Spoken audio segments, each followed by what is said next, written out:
Hello viewers, இன்றைக்கி மேனகாஸ் மந்த்ரா சேனலில் காளான் பிரியாணி எப்படி பண்ணுறதுன்னு பார்க்கலாம்.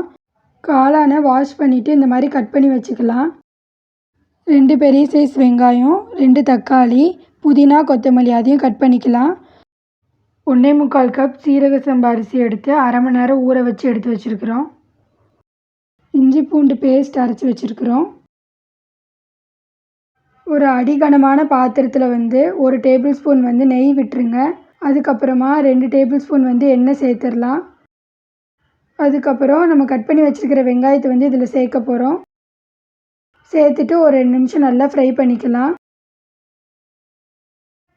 கொஞ்சமாக கருவேப்பிலை சேர்த்துட்டு ஒரு 2 நிமிஷம் நல்லா ஃப்ரை பண்ணிக்கோங்க. அதுக்கப்புறம் ஒரு கையளவு கொத்தமல்லியும் புதினாவும் இதில் சேர்க்க போகிறோம். சேர்த்துட்டு ஒரு 2 நிமிஷம் நல்லா ஃப்ரை பண்ணிக்கோங்க. வெங்காயம் நல்லா வதங்கிருச்சு. இப்போ நம்ம கட் பண்ணி வச்சுருக்கிற தக்காளியை இதில் சேர்த்துடலாம். அதுக்கப்புறம் இந்த டிஷ்ஷுக்கு தேவையான உப்பு நம்ம சேர்க்க போகிறோம். சேர்த்துட்டு ஒரு 2 நிமிஷம் நல்லா ஃப்ரை பண்ணிக்கோங்க.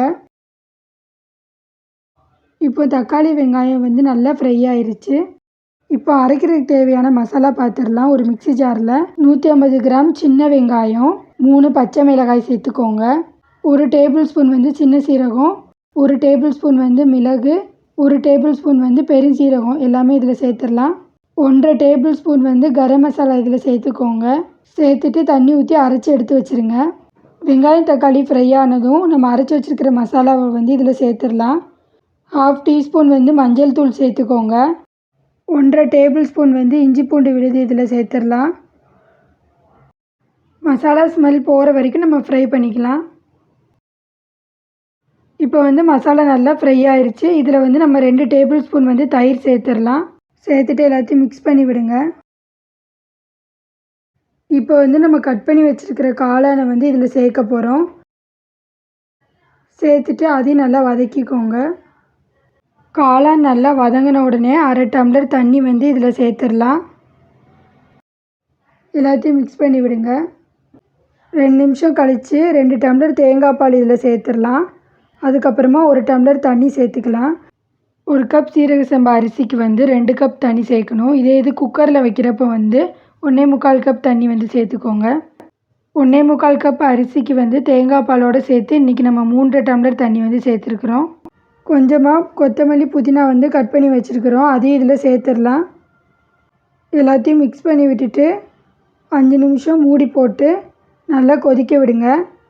நல்லா கொதித்ததும் நம்ம ஊற வச்சுருக்கிற அரிசியை இதில் சேர்த்துக்கலாம். சேர்த்துட்டு எல்லாத்தையும் மிக்ஸ் பண்ணி விடுங்க. அதுக்கப்புறமா ஒரு மூடி போட்டு மீடியம் ஃப்ளேமில் வச்சு 15 மினிட்ஸ் நல்லா குக் ஆகட்டும். இந்த அளவுக்கு குக் ஆனதும் ஒரு 1.5 டேபிள் ஸ்பூன் லெமன் இதில் சேர்த்துடலாம்.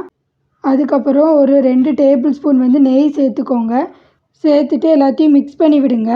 மிக்ஸ் பண்ணி விட்டுட்டு ஒரு மூடி போட்டு லோ ஃப்ளேமில் 5 மினிட்ஸ் வரைக்கும் நல்லா குக் ஆகட்டும். இப்போ 5 மினிட்ஸ் கழித்து நம்ம ஓப்பன் பண்ணி பார்த்துடலாம். டேஸ்ட்டான காளான் பிரியாணி ரெடி ஆயிடுச்சு. இந்த காளான் பிரியாணி கூட பன்னீர் 65 தயிர் வெங்காயம் வச்சு சாப்பிட்டிங்கன்னா ரொம்ப டேஸ்ட்டாக இருக்கும். இது ஒரு ஈஸியான ரெசிபி.